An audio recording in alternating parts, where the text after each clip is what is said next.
Yo, yo. Yo, yo. Yo, yo. Yeah, Mookie. What's up, bro? And we back with another reaction video. Mookie. Yeah. They be in the comment section like, yo, every time you do your intro, yo, your brother be so like, whatever. Look, man, if y'all new to the channel, don't forget to like, comment, subscribe. We ain't paying yo no money. Mookie. Yeah. Cool little video for us today, man. The unique case of, I don't know how to say your name. Alex Pereira. I don't know. Look, man. It's time for us to get back into our UFC videos, bro. Or MMA, or whatever this dude do. We don't know. This is the first time we actually reacting to this guy. And we about to just find out what this video about, bro. Mm-hmm. But let us know in the comment section if y'all want us to dive a little bit more deeper into it. I'm pretty sure he got a before and after fighting and stuff like that. Also, if y'all new to the channel, don't forget to like, comment, subscribe. Mookie! Yeah. Let's get straight into it, bro.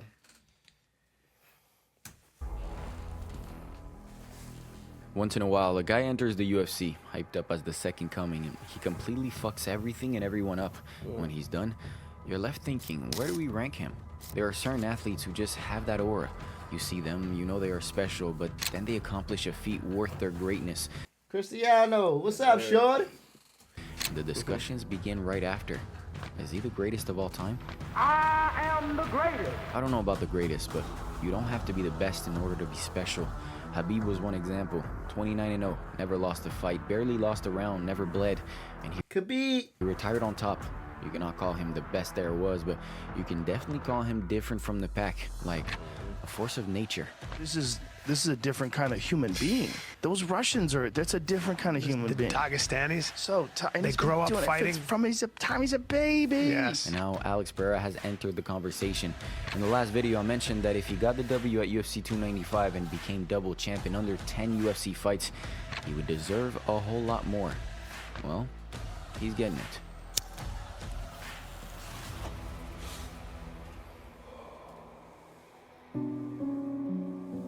In 2020, Alex Pereira was a retired all-time great kickboxer with nothing left to prove in the sport. Becoming a middleweight champion in glory is hard enough, but Poatan went up and captured the light heavyweight title as well, becoming the first, until date, only double champ in glory. I really saw him grow into the two-division champion he was, and it's been an honor for me to really call his fights. So, good luck to Alex Pereira. He made history. Didn't quite become the consensus greatest kickboxer of all time, but with this feat, he did carve out his own unique legacy as an extremely special athlete. In the same year, Pereira found a reason to head back into the world of combat sports. UFC 248 featured a championship clash between Yoel Romero and Israel Adesanya, someone Alex knew really, really well.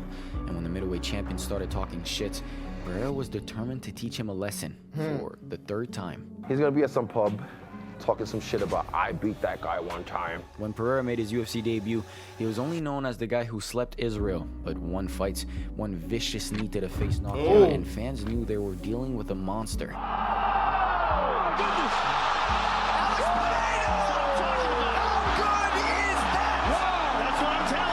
One highlight reel on YouTube, and you knew this guy was a knockout machine with an unholy left hand, but how good was his ground game? That was definitely something to consider, but the UFC saw money and pushed a former Glory champion towards the title picture as soon as he knocked out a contender in Sean Strickland. Is Pereira gonna play into his game by just attacking him, or do you take much from the kickboxing fight? Because as I break it down, I really don't know. I don't know what to expect, but I do feel like we finally got a guy that can match Izzy on his terms. At UFC 281, Pereira, who was competing in his fourth UFC bout, reminded the dominant 185-pound champion that he had not changed at all.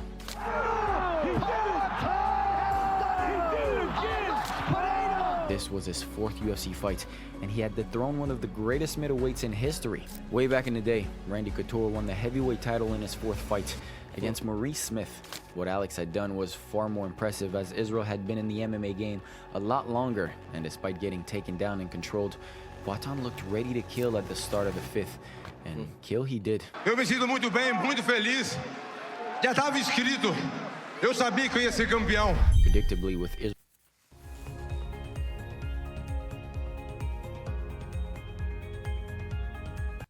Israel as the top star at 185, the company booked an immediate rematch for UFC 287. So Alex won the first one. That's what it's looking like. You feel me? Man, look like yo deadly. You ain't never heard this dude? Never heard of him, bro. That's crazy. Right, you surprised by that, bro? Yeah, man. And he beat Israel. That's the dude. That's what it's looking like. Yeah, bro. And we did a reaction video on yo, and yo, dang, wow. And finally, on the fourth attempt, Adesanya did get the victory, regaining his middleweight crown in epic fashion. In MMA, they were 1-1, and while Alex wanted a trilogy bout, Israel had no plans to share the octagon with him again. And who could blame him? I put so much pressure on myself that last camp. I really had to go to some dark places, and I did that for myself. No chance for a third fight and too brutal of a weight cut down to 185. Poatan sought a different route, probably with the intent to spite his rival. The light heavyweight division had gone through hell ever since Jon Jones vacated his title, and the title picture was wide open. With a title opportunity just one victory away in a striker's heavy division, Poatan moved up, just like Israel had done before, and he fought the same guy Israel lost to, Jan Blachowicz. When I hear that he will come to our division, so I just, want to fight against him. And I say, okay, let's give it to me. Why not? Fighting months after a bad KO loss against a guy with knockout power and a competent ground game, this was the crossroads for the former middleweight champion. At 36 years of age, Pereira had this one shot to remain in the title picture, but Jan was going to test him in all facets of MMA, especially his grappling. He's bigger than the others. Maybe this is one different, but we'll see inside the octagon what's going to happen. At Salt Lake City, Pereira got his hands raised in a close fight. He survived the wrestling and won the stand-up battle. And while the headlines were about Poatan tormenting Israel and securing himself a championship shot, we didn't stop to think.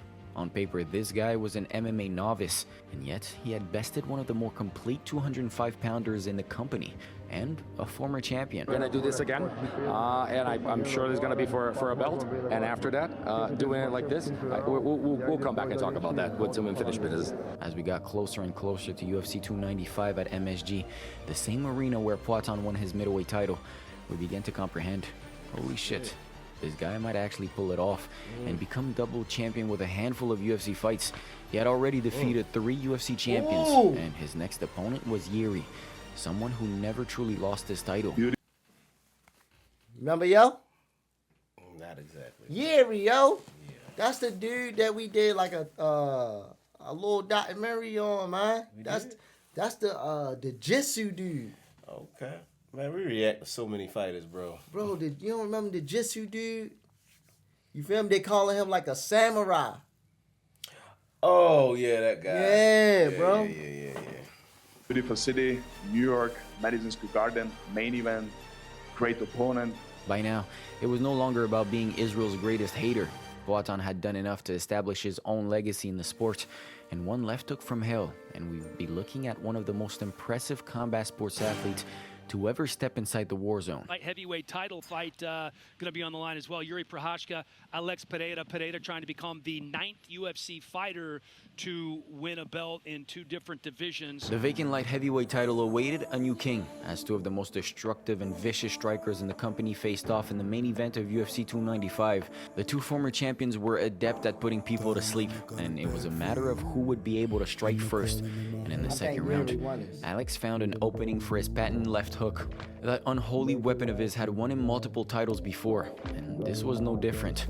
One shot, a few follow-up punches, and we were looking at the 9th double champion in UFC history. Does that impress you, the fact that how Alex has grown in this short period of time in MMA, and he's adapted, and he seems like he has a complete game already in just, how many fights it is? Yeah, I think that he and Israel Adesanya, if you look at them coming from, one style and being able to make the transition and do as well as they've done here, it's very impressive. Becoming a double champion in glory is an inhumane accomplishment, but crossing over in your mid-30s to a more dynamic and vicious sport and replicating the same feat in fucking sanity.